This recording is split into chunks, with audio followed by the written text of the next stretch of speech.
Hooray! It's the last episode of season 1. We made it. Great, good job. Proud of you. Nice, awesome, well done. I would like to thank the crew who, in celebration of season 1, took me out last night, and oh, we had fun. We had a little pickle party.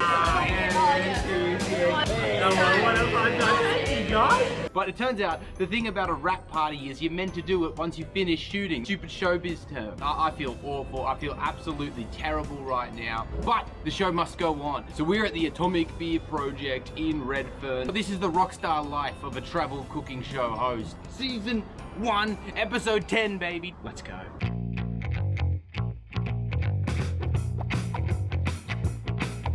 We're here. Go. Hey friends, Benny back again with another beer review. This week we are at Atomic Beer Project in Redfern. This was started by Gage Road Brewers from WA. Reviewed them several times. Good stuff.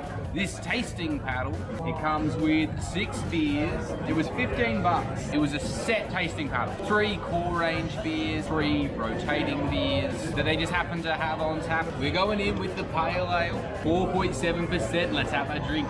Cheers. Oh man, that is a good pale ale. Sweet, a bit strawberry-ish. It almost tastes as if like you've just brushed your teeth and then you're having a beer. Poppy and fruity and flavorful. That's good enough that I already would order a schooner of this afterwards. It's a nice glass, by the way. It's a robust sounding, really well balanced. Not like the strongest of pale ales. That's good enough that I just want to finish that. I rarely ever finish these on the first go. Cheers, fellas. I give that a 9 out of 10. That's absolutely outstanding. Palate cleanser. Wish I had a Barocca. Next up, the XPA. It is 4.2%. It's a much lighter color. Nice little creamy head on top. Let's have a little suck on this sauce bottle. Cheers. That might be the most mild XPA I've ever had. When I have an XPA, I really expect for someone to take my tongue surfing and not bring him back for like a week. This is almost like a lager. It's really chill beer. That could be your first beer. It wouldn't completely intimidate you and turn you off beer. Almost maybe we should have had this one first. When I think of an XPA, I think extra.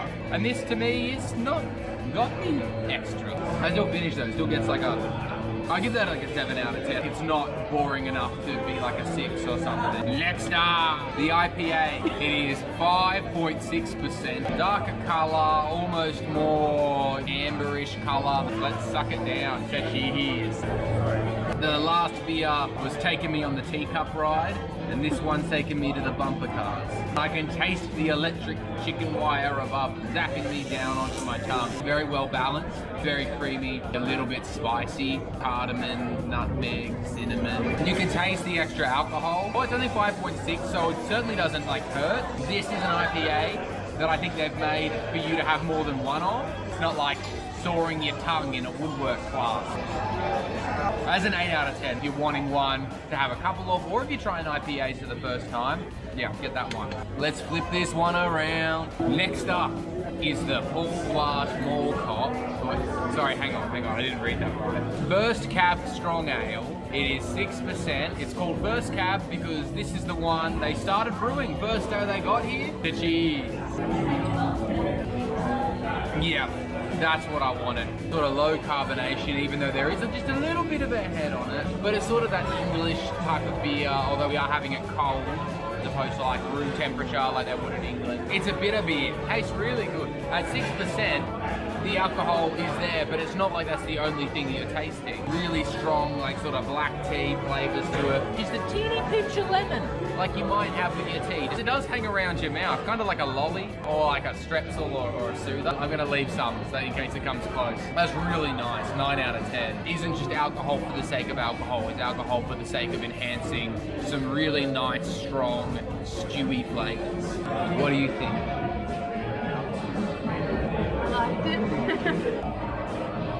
Next up, let's get a load of Paul's Porter. Darker beer, not all the way to a stout, one of my favourite types of beer. So let's see how we go. Cheers. That's just what I am. In America, they call them s'mores. S'mores?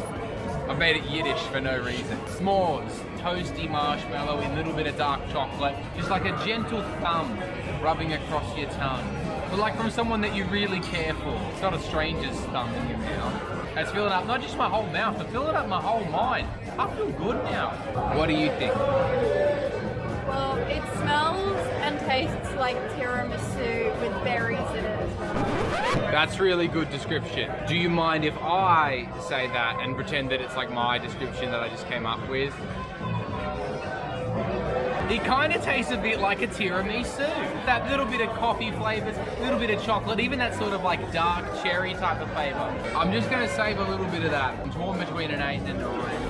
I think I've got to go with an 8 out of 10. I think when pressed, I go for the lower score. If I change my mind later, I'd much rather mark up than mark down. Lastly, the India Dark Ale. This is 6%. It's not the darkest drink of the day. It's lighter than Coke. Interesting one to finish on. Let's see how it goes. So cheers.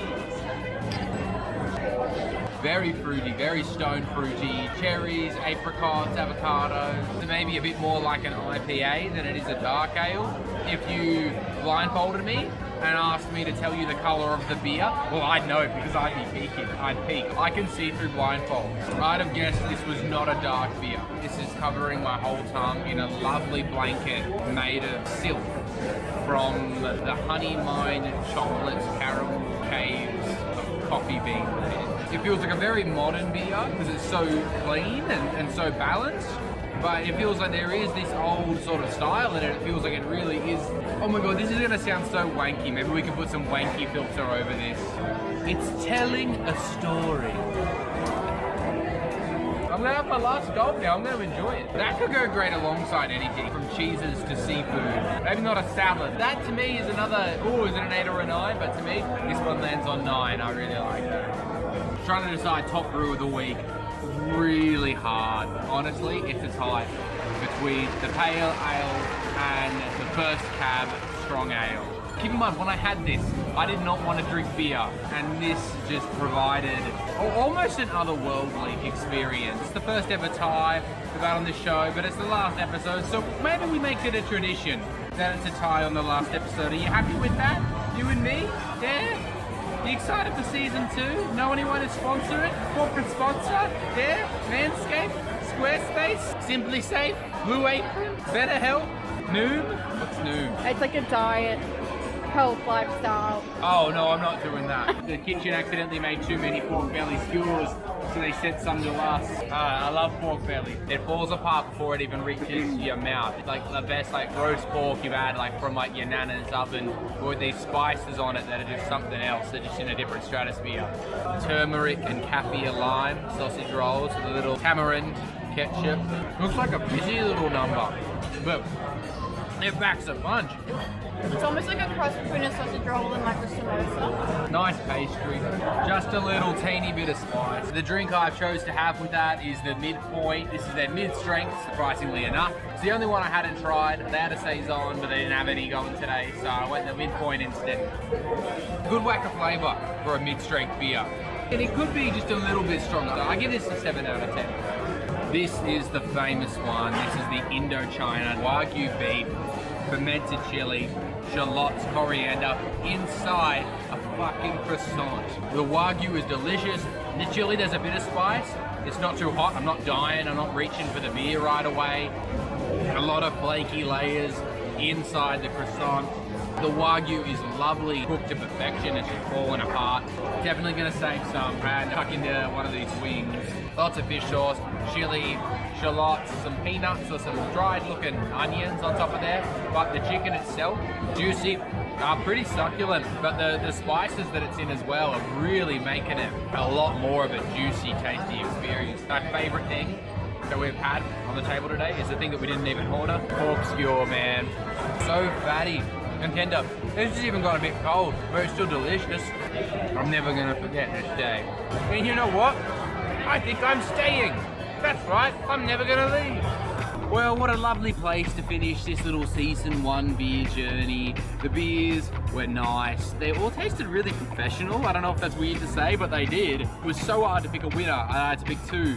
The food was very nice, a bit on the pricey side, but it's something that you're not gonna have every day. Still wasn't the most expensive trip to a brewery we made so far. Staff were very friendly. Didn't see any dogs inside. Did see a few babies, few kids, so it is family friendly. The Atomic Beer Project is getting an 8 out of 10. Well, that's the end of season 1. Really do hope you enjoyed it. Thank you for being part of the journey, and I'll see you for season 2 in, I don't know, like a year, 2 years. Until next time, tell them Benny sent ya. Bye-bye.